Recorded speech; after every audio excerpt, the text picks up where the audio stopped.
A man will fight harder for his interests than for his rights, meaning we are not actually always concerned with the establishment, the fulfillment, and the protection of our individual rights and sovereignty and distinction that includes the right to expression, authenticity, truth, religion, and obviously education and the others. But we are actually more concerned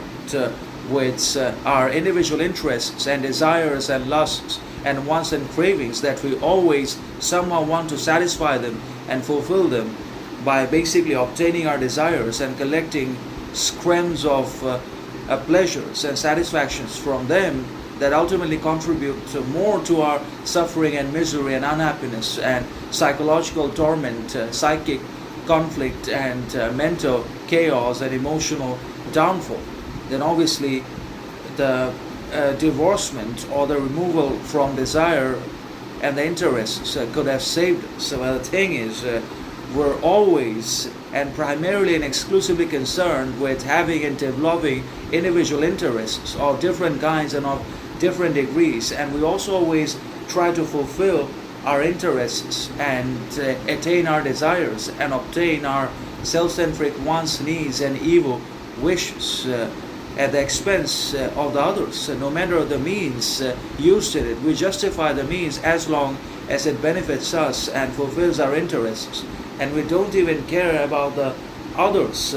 rights and expressions and truth, and we also don't give a damn if the others around us have been subjected to corruption, exploitation, manipulation, injustice, inequality, poverty, unemployment, inflation, discrimination, etc.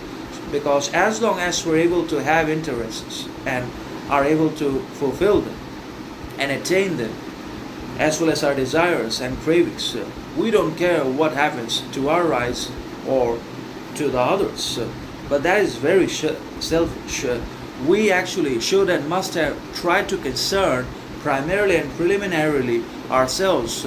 with the establishment of our different rights and with the defense and protection of them, and not our interests, because interests do not make us significant, worthy, moral, content, meaningful, sovereign, distinct either, but they turn us into slaves as servicemen of lust and desire, and that's why we must try to reduce and minimize our interests as much as we can, and we should also have as little